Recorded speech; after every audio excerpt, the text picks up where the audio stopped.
வணக்கம். வடை சட்டியில் எண்ணெய் ஊற்றி கடுகு போட்டுக்கோங்க. கடுகு பொரியட்டும்.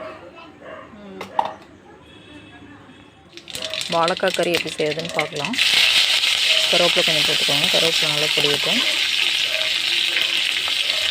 ஒரு பெரிய வெங்காயம், நார்மல் சைஸ் பெரிய வெங்காயம் கட் பண்ணி வச்சுக்கோங்க. அதை போட்டு வதக்கிக்கோங்க. நல்லா போட்டுங்க. நல்லா வதங்கட்டும். ஆல்ரெடி நான் சொன்ன மாட்டேன். இதில் முன்னாடியே மஞ்சப்பொடி, உப்பு வேணாலும் போட்டுக்கலாம், இல்லை காயெல்லாம் போட்ட பின்னாடி கூட போட்டுக்கலாம். நான் முன்னாடியே கொஞ்சம் லைட்டாக உப்பு, கொஞ்சம் மஞ்சப்பொடி சேர்த்துக்கிட்டேன்.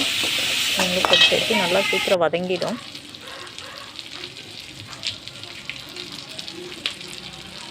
இஞ்சி பூண்டு பேஸ்ட் கொஞ்சம் போட்டுக்கோங்க. ஒரு சிலருக்கு வாழைக்காய் சேராது. இருந்தாலும் போட்டுக்கோங்க. நல்லா வதங்கட்டும். வாழைக்காய் கட் பண்ணி ரெண்டோட கட் பண்ணி வச்சுக்கோங்க. அதை போட்டு கொட்டிக்கோங்க. இப்போ இதில் ஏற்கனவே சொன்ன மாதிரி தான் மஞ்சப்பொடி நான் லைட்டாக போட்டுட்டேன். இருந்தாலும் இதில் கொஞ்சம் லைட்டாக மஞ்சப்பொடி போட்டுக்கோங்க. சாம்பார் தூள் ஒரு நம்ம காரம் தேவையான அளவு, வாழைக்காய் நிறையா இருக்கிற மாதிரி இருந்தால் ஒரு 1.5 ஸ்பூன் போட்டுக்கோங்க. 2 கூட சேர்த்திக்கோங்க, காரம் அதிகமாக தேவைன்னா. அப்புறம் மிளகாத்தூள் கொஞ்சம் போட்டுக்கோங்க. நான் மல்லித்தூள் போடலை.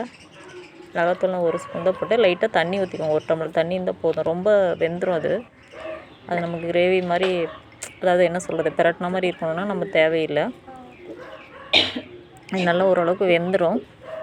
சீக்கிரமே வெந்துடும். ஒரே அவையில் வெந்துடும். வாழைக்காலாம் சீக்கிரம் வெந்துடும். வெந்தோடனே நம்ம என்ன பண்ணுவோன்னா, ஓரளவுக்கு பிரட்டின மாதிரி வந்தோடனே ஒரு 1/4 மூடி தேங்காய் போட்டு திருவி போட்டு இறக்கிடணுங்க. நான் அதை கொஞ்சம் மிஸ் பண்ணிட்டேன். நீங்கள் அதை போட்டு பண்ணுங்கள். ட்ரை